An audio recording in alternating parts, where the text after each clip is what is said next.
So we're now going to do some positional releases for muscles, and the first one is upper trapezius.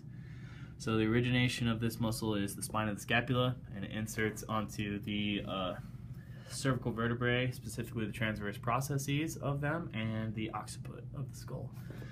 So to release this upper trap, you passively take their head into a little bit of cervical flexion, and then on the affected side you have them laterally side bend towards there, and then you place your hand. You're not pushing down, you're just placing your hand on that trap, feeling for fluttering,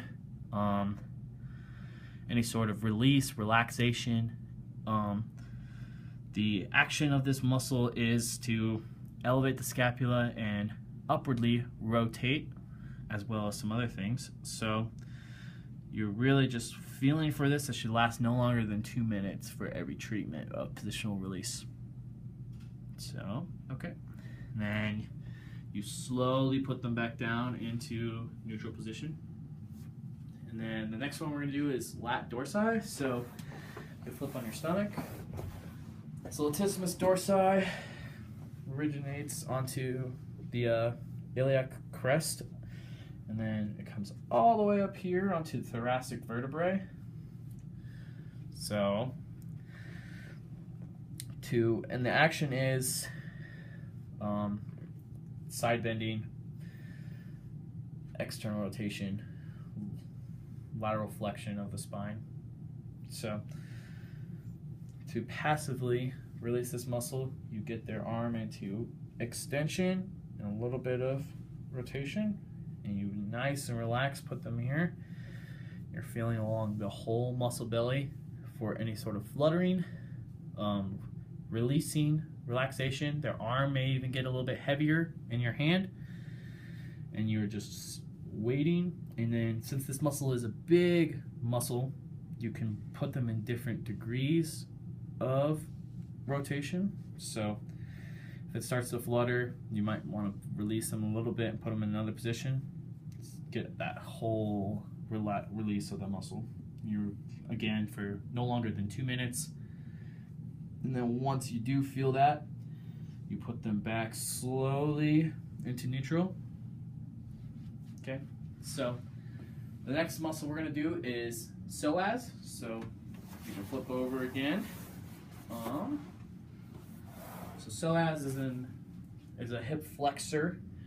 So it originates on L1 through L5 and inserts into the lesser trochanter of the femur. So for this one, you passively put them into hip flexion and a little bit of external rotation. And I like to sit on the table because I'm short. And then you're just feeling in that hip flexor region. And this one you can press down a little bit harder because that muscle is deep. So now you're just feeling. And again, positive signs are you feel that fluttering, you feel the release. This leg might get heavier on your shoulder, or even the patient might say, oh yeah, I jumped. So no longer than 2 minutes again. And if you're not finding it, you can put them in a little bit more of hip flexion, or even a little bit less of hip flexion. So you're just sitting there and waiting. And then once that fluttering occurs, you put them passively back down into neutral very slowly. You don't want that muscle to tighten back up again. So the next muscle we're going to do is pectineus. This muscle is a hip adductor. So we're coming from the opposite side. So we stand on the opposite side, and this is hip flexion, a little bit of internal rotation. And on a male, you're going to make sure that it's okay if you can get up in there.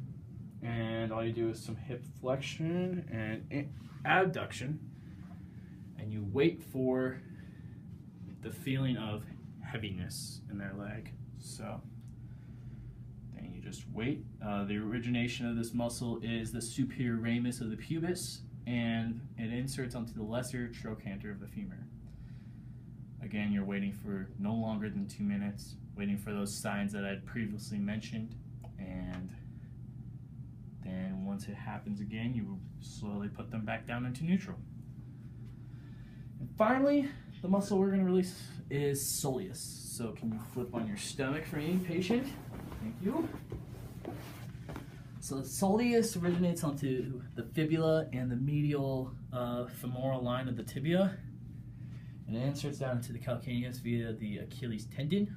So, and this is a plantar flexor. So you want them in about 45 degrees of knee flexion and some plantar flexion. Oh, that was dorsal, this is plantar. And now you're just feeling for this muscle to jump. So just waiting, and you might feel the foot get heavier. You might feel the fluttering in here. You might feel the release or just the softening of the muscle. So once again, you're waiting for however long it takes, but if it's more than 2 minutes, then you release them down. So no longer than 2 minutes, looking for those signs, and then you slowly put them back down into neutral. There you have it. Those are some positional releases of muscles.